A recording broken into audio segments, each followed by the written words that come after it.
Pakistan cricket board ने big bash league के हवाले से बड़ा फैसला किया है। 7 कौमी खिलाड़ियों को NOC जारी कर दिए गए हैं, जिनमें बाबर आजम, शाहीन शाह अफरीदी, हारिस रऊफ, शादाब खान, मोहम्मद रिजवान, हसन अली और हसन खान शामिल हैं। बताया जा रहा है कि खिलाड़ियों को पहले से मौजूद मुआहदों और जारी NOC की बुनियाद पर खेलने की इजाज़त दी गई है, जबकि पाकिस्तान क्रिकेट बोर्ड ने चंद हफ्ते पहले तमाम लीग के NOC आर्जी तौर पर रोक दिए थे। इस बारे में मजीद जानते हैं, लाहौर से वीडियो लिंक पर हमें ज्वाइन कर रहे हैं जियो न्यूज़ के नुमाइंदे सोहेल इमरान। सोहेल, बताइएगा कि ये फैसला कब और कैसे हुआ और पाकिस्तान क्रिकेट बोर्ड ने ये NOC रोक लिए थे, उसकी बुनियादी वजह एशिया कप में शिकस्त थी और अब क्रिकेट बोर्ड ने अपने फैसले पर नज़रसानी की है।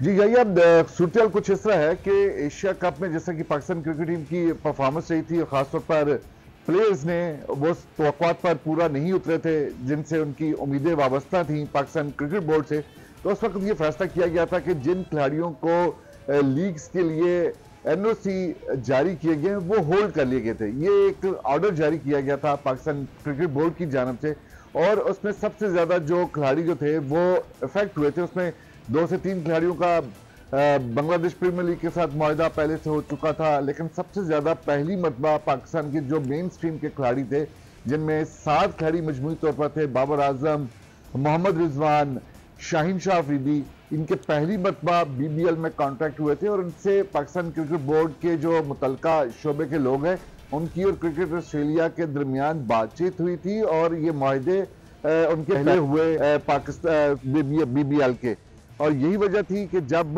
ये होल्ड का फैसला कर लिया गया तो खासी थोड़ी सी परेशानी का बायस भी था BBL की इंतजामिया के लिए कि उन्होंने तो इन खिलाड़ियों का इंतखाब किया था और उस हवाले से उन्होंने एक प्लान तरतीब दिया था कि किस तरह प्रमोशन करनी है। लेकिन अब जो हमें इजराइल ने इस बात की तस्दीक की है कि पाकिस्तान क्रिकेट बोर्ड ने न सिर्फ जो खिलाड़ी 7 हैं उन्हें बता दिया है कि वो शिरकत कर सकते हैं, बल्कि क्रिकेट ऑस्ट्रेलिया को भी बता दिया है पाकिस्तान क्रिकेट बोर्ड में कि बिग बैश लीग में पाकिस्तान के जो खिलाड़ी हैं वो एक्शन में दिखाई देंगे। इस तरह जो एक कैफियत थी, सूरत हाल थी कि जा पाएंगे या नहीं जा पाएंगे, अब क्रिकेट फैंस के लिए और ख़ास तौर पर ऑस्ट्रेलिया में मौजूद पाकिस्तानी क्रिकेट फैंस के लिए एक अच्छी खबर यह है कि वहाँ पर पाकिस्तान के खिलाड़ी BBL के दौरान एक्शन में दिखाई देंगे और साथ ही जो BBL की इंतज़ामिया है, मुख्तलिफ टीमें हैं जिसमें हारिस रऊफ जिन्होंने खेलना है, वहाँ पर मेलबर्न स्टार है, सिडनी सिक्सर है, ब्रिस्बेन हीट है,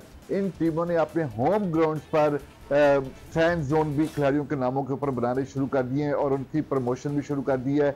इसी तरह जैसा सिडनी की टीम में खेलेंगे बाबर आजम तो उन्होंने बाबरिस्तान के नाम से बनाया, इसी तरह हारिस बे के नाम से बनाया गया शाहीन अफरीदी, तो खासी दिलचस्पी का इजहार किया जा रहा है। मुंतजर है BBL की इंतजामिया कि पाकिस्तानी खिलाड़ी वहाँ पर आएँ और एक्शन में दिखाई दें, और आज जो खबर ये सामने आई है वो यही है कि खिलाड़ी जो हैं उनके ऊपर किसी किस्म का कोई बार नहीं है, बल्कि वहाँ पर एक्शन में होंगे BBL में। जी, उधर ऑस्ट्रेलवी टीम के कप्तान पैट कमिंस कमर की इंजरी के सबब पर्थ में होने वाले पहले एशेज टेस्ट से बाहर हो गए हैं। ताहम कोच एंड्रयू मैकडोनल्ड कहते हैं वो इस बॉलिंग दोबारा शुरू कर देंगे और दूसरे टेस्ट के लिए दस्तयाब होने की उम्मीद है। पर्थ टेस्ट में ऑस्ट्रेलिया की क़यादत स्टीव स्मिथ करेंगे, जबकि सीरीज़ का दूसरा मैच 4 दिसंबर से ब्रिस्बेन में खेला जाएगा। कमिंस को सितंबर में कमर की इंजरी की तशख़ीस हुई थी, जिसके बाद में मुकम्मल फिटनेस हासिल नहीं कर पाए। कोच का ये भी कहना है कि उनका वक्त पर फिट होना खासा मुश्किल दिखाई दे रहा है, मगर दूसरे टेस्ट के लिए पुरुमीद है। उन्होंने वाज़ेह किया कि कमिंस की वापसी का इन्हिसार इस बात पर होगा कि वो बॉलिंग के इब्तदाई मराहिल पर कैसी बॉलिंग करते हैं।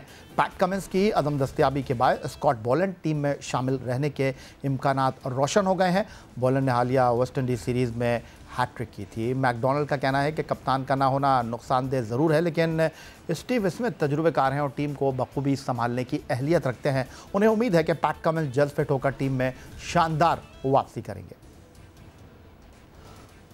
उधर भारतीय बल्लेबाज सुरेश अय्यर ऑस्ट्रेलिया के खिलाफ तीसरे वनडे इंटरनेशनल के दौरान फील्डिंग करते हुए ज़ख्मी हो गए, जिन्हें पसली में चोट लगने से अंदरूनी ज़ख्म आने के सिडनी अस्पताल के ICU में दाखिल करा दिया गया है।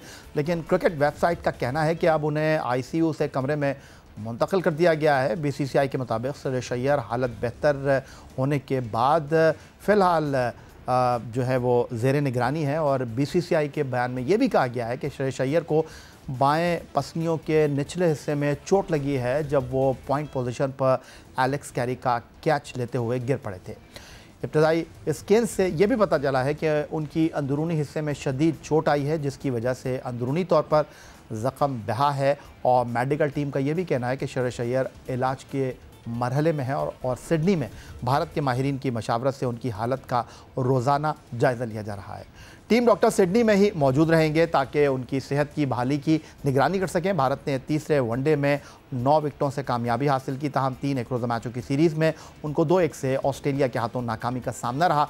शेरश अय्यर T20 स्क्वाड का हिस्सा नहीं है और उनकी अगली मुमकिना वापसी 30 नवंबर से जनूबी अफ्रीका के खिलाफ वनडे सीरीज़ में मुतवक्किल है।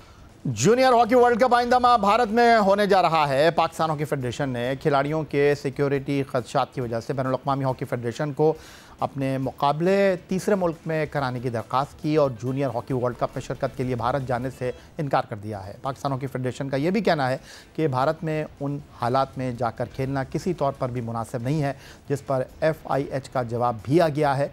मामला क्या है, तफसीलात जानते हैं जियो न्यूज़ के नुमाइंदे अतीकुर रहमान से। अतीक, क्या तफसीलात हैं इस हवाले से? पाकिस्तान हॉकी फेडरेशन का मौक़िफ़ तो सामने आ गया है, अब FIH क्या कह रहा है? जी आया, जिस तरीके से भारत जो है खेल के अंदर सियासत को लेकर आया तो अंदाज़ा था कि अब दीगर खेल भी जो है वो इसकी लपेट में आएंगे। जिस तरह एशिया कप क्रिकेट वो दागदार किया भारत ने सियासत के ज़रिए, तो अंदाज़ा था कि अब कोई और खेल जो है इसकी भेंट चढ़ने वाला है। और उसका दूसरा शिकार हुआ पाकिस्तान का कौमी खेल हॉकी, जहां जूनियर वर्ल्ड कप अब 28 नवंबर से भारत के शहर तमिलनाडु में शुरू होना था। लेकिन भारत पाकिस्तान, क्योंकि अब जिस तरीके सूरत हाल है और वहाँ सिक्योरिटी खदशात हैं, किसी भी सूरत पाकिस्तानी खिलाड़ियों की जान वहाँ जो है महफूज नहीं है, तो बिल्कुल सही फ़ैसला किया और इससे दस्तबरदार हो गए। और ये पाकिस्तान हॉकी फेडरेशन का तना कोई फ़ैसला नहीं था। ये ministry IPC, Pakistan sport board, हुकूमत के लोग बैठकर उसके बाद ये डिसाइड हुआ कि अव्वलीन तरजीह जो है खिलाड़ियों की जो है वो जान माल को उनको जो है हिफाजत करना है, उनकी हिफाजत करनी है। तो उसी चीज़ को मद्देनज़र रखते हुए जो भारत के इस वक्त जिस नहज पे आ चुकी है सियासत और भारत जिस तरीके से हथकंडे इस्तेमाल कर रहा है, तो किसी भी सूरत मुनासिब नहीं था कि पाकिस्तानी हॉकी खिलाड़ियों की जान को जो है किसी ख़तरे में डाला जाए। तो फिर ये फैसला किया गया कि पाकिस्तान हॉकी टीम नहीं जाएगी। 28 नवंबर से जूनियर हॉकी वर्ल्ड कप हो रहा है। अब पाकिस्तान हॉकी फेडरेशन ने जो है एक इंटरनेशनल हॉकी फेडरेशन को ख़त भी लिखा था कि न्यूट्रल वेन्यू पर जो है हमारे मैचेस किए जाएं, जिस तरह क्रिकेट के अंदर होता है। और लेकिन अब ये क्रिकेट की तरह हॉकी में इतना पैसा नहीं है, या आपको अंदाज़ा होगा कि क्रिकेट में चलें ठीक है पैसा बहुत ज़्यादा है, वहाँ मैचेस जो हैं, वहाँ टीमें जो हैं वो न्यूट्रल वेन्यू पे जाकर FIH अफोर्ड नहीं कर सकती। और ये वर्ल्ड कप जैसे इवेंट जो है वो कहीं 2 महीने 6 महीने पहले नहीं दिए जाते, सालों पहले इनकी जो है मेज़बानी जो है किसी मुल्क को सौंप दी जाती है और मुल्क उसकी तैयारी कर चुका होता है। अब जो सूरत हाल थी, FIH के ज़िम्मेदारान से हमारी बात हुई, उनका ये कहना था कि अगर ये 8 महीने पहले भी हमारे पास ये रिक्वेस्ट आती कि न्यूट्रल वेन्यू पे किया जाए तो हम इस पर गौर ज़रूर करते। पाकिस्तान की तरफ से बदकिस्मती से ये दरख्वास्त जो है इवेंट शुरू होने से 1.5 महीने पहले आई। 1.5 महीने पहले किसी इवेंट को शिफ्ट करना नामुमकिन होता है, बहुत मुश्किल होता है, अनलेस कोई बहुत बड़ा वाक़या कुछ ना हो। तो हमारे पास कोई वजह नहीं थी कि 1.5 महीने के अंदर हम इस टूर्नामेंट को इनकी टीमों को किसी न्यूट्रल वेन्यू पे लेके जाएं, क्योंकि हॉकी के अंदर इतना पैसा भी नहीं है। अतीकुर रहमान हमारे साथ मौजूद थे और आने वाले दिनों में पाकिस्तान हॉकी फेडरेशन से इस बारे में हम ज़रूर गुफ्तगू करेंगे कि क्यों इतनी ताक़ीद से उन्होंने भारत में होने वाले जूनियर हॉकी वर्ल्ड कप के लिए इंटरनेशनल हॉकी फेडरेशन से रुजू किया और अब क्या मामलात होंगे और इंटरनेशनल हॉकी फेडरेशन और पाकिस्तान हॉकी फेडरेशन के दरमियान क्या तय पाया है। क्या पाकिस्तान हॉकी टीम भारत जाकर जूनियर हॉकी वर्ल्ड कप में शिरकत न करने का जो फैसला कर चुकी है, अब उसके बाद अगला मरहला क्या होगा।